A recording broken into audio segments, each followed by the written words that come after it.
Une appli pour mesurer la qualité de l'air, une autre pour envoyer des messages anonymes et éphémères, une troisième pour faire le tour de l'actu tous les matins, un petit jeu de réflexe, et voilà, ça c'est le programme de ce nouveau numéro de PhoneApps. Bonjour et bienvenue à tous.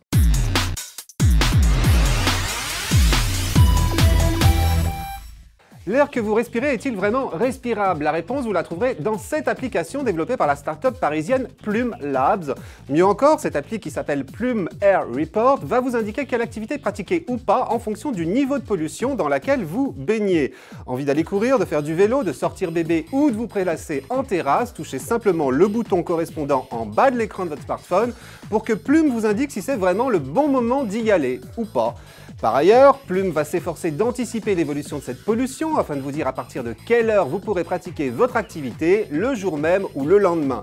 Et si pour des raisons de santé, vous êtes vraiment très sensible à la qualité de l'air, Plume se propose aussi de vous envoyer des notifications en cas de pic de pollution ainsi que des bulletins d'information matin et soir. Enfin, si vous êtes curieux de savoir pourquoi l'air est devenu irrespirable, Plume vous l'explique, forte concentration de dioxyde d'azote, d'ozone, de dioxyde de soufre ou de monoxyde de carbone, Plume vous révèle même l'origine de ces gaz et les risques liés à leur inhalation. Et tout cela est valable pour 11 villes en France, en l'occurrence Paris, Bordeaux, Chamonix, Lille, Lyon, Marseille, Montpellier, Nantes, Nice, Strasbourg et Toulouse, et sinon pour une soixantaine de villes un peu partout ailleurs dans le monde. À savoir cependant, Plume, qui est une application gratuite, n'est disponible pour le moment que sur iPhone, mais une version pour Android devrait également être proposée très prochainement.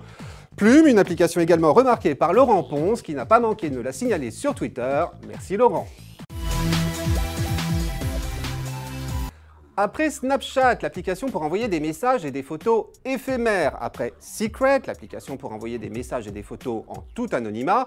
Voici maintenant Chuck. Et Chuck, c'est quoi? Eh bien, ni plus ni moins que le croisement de Snapchat et de Secret, puisque cette nouvelle application vous permet d'envoyer des messages et des photos éphémères anonymement. Sauf que pour le côté éphémère, c'est à vous de choisir la durée de vie de vos publications, de 10 minutes à 1 mois, une durée durant laquelle tous les autres membres de Chuck pourront donc non seulement les consulter, mais aussi les commenter, anonymement ou pas, les aimer ou pas, et pour peu que certaines d'entre elles les aient vraiment fait rire, vous le signalez en leur attribuant un LOL. Bref, Chuck c'est aussi un réseau social, vous pouvez d'ailleurs, comme sur Twitter et Facebook, utiliser des hashtags qui permettront à ces autres membres de retrouver plus facilement les publications qui les intéressent, mais aussi suivre ou être suivi par certains d'entre eux. Et puis enfin, vous disposez d'un profil que vous pouvez personnaliser avec entre autres des photos de vous, un profil que vous êtes libre de rendre public, totalement privé ou seulement réservé à vos amis. Vous l'avez donc compris, l'anonymat n'est qu'une option sur Chuck, à utiliser seulement lorsque vous le souhaitez, libre à vous de poster ou de commenter des publications en les signant ou pas, avec votre pseudonyme. Et tout ça gratuitement bien évidemment, sachant que Chuck est une application disponible sur Android et sur iPhone. Tous les jours, dès 7 h du matin, le quotidien Le Monde vous propose désormais de recevoir sur votre smartphone l'essentiel de l'actualité de façon pour le moins originale. Originale car sa nouvelle application qui s'appelle La Matinale reprend le principe de fonctionnement de Tinder. Mais oui, Tinder, la fameuse application de rencontre. Comme avec Tinder, vous sélectionnez d'une pichenette les profils qui vous intéressent et jetez ceux qui ne vous intéressent pas. Avec la matinale, vous allez faire la même chose, mais avec des actus. Charge à vous de vous constituer ainsi votre propre édition d'information du matin, en ne retenant que les articles qui vous intéressent parmi la vingtaine qui vous sont proposés. À son lancement, la matinale vous présente ainsi ces articles sous forme de vignettes, avec dans chacune une photo, un titre et un court descriptif. D'un coup de pouce vers la droite, vous placez l'article qui vous est proposé dans votre sélection. D'un coup de pouce vers la gauche, vous le supprimez. Et lorsque vous avez terminé, vous obtenez ainsi votre journal que vous aurez tout loisir de lire quand bon vous semble, avec ou sans connexion Internet. À savoir, les articles qu'il compose ont été rédigés par les journalistes du Monde durant la nuit et comprennent à la fois des briefs, autrement dit des articles courts destinés à vous aider à décrypter l'actu de la journée à venir, des avant-premières d'articles apparaître dans le quotidien de l'après-midi, des analyses, des reportages, des sujets plus magazines, des listes de recommandations concoctées par la rédaction du Monde, des vidéos ou encore des petites bandes dessinées humoristiques.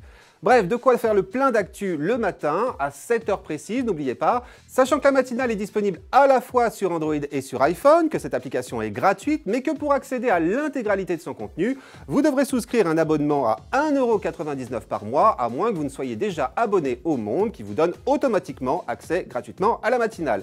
La matinale, une appli qui m'avait aussi été chaudement conseillée par Aurélien sur Twitter. Merci donc Aurélien. Pour terminer, comme d'habitude, un petit jeu. Et cette semaine, il s'agit d'un jeu de réflexe aux règles on ne peut plus simples, jugez plutôt, puisque dans Borderline, c'est le nom de ce jeu, il vous est juste demandé de prendre le contrôle d'une petite bille qui, si vous la laissez aller toute seule, se contentera d'avancer en suivant scrupuleusement le tracé d'une ligne tout en courbe.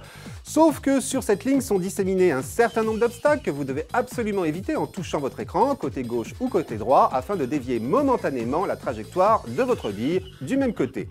Et puis vous devez aussi appliquer des manœuvres similaires pour attraper au passage des petites bulles, elles aussi disséminées ici et là et qui vont vous rapporter des points. Le but étant naturellement de cumuler le maximum de points en tenant le plus longtemps possible sans percuter d'obstacles, sachant qu'au fil des niveaux, ceux-ci se font de plus en plus nombreux et difficiles à éviter. Une astuce pour aller le plus loin possible, débrouillez-vous pour gagner des vies qui vous éviteront de recommencer tous les niveaux de Borderline en cas de collision.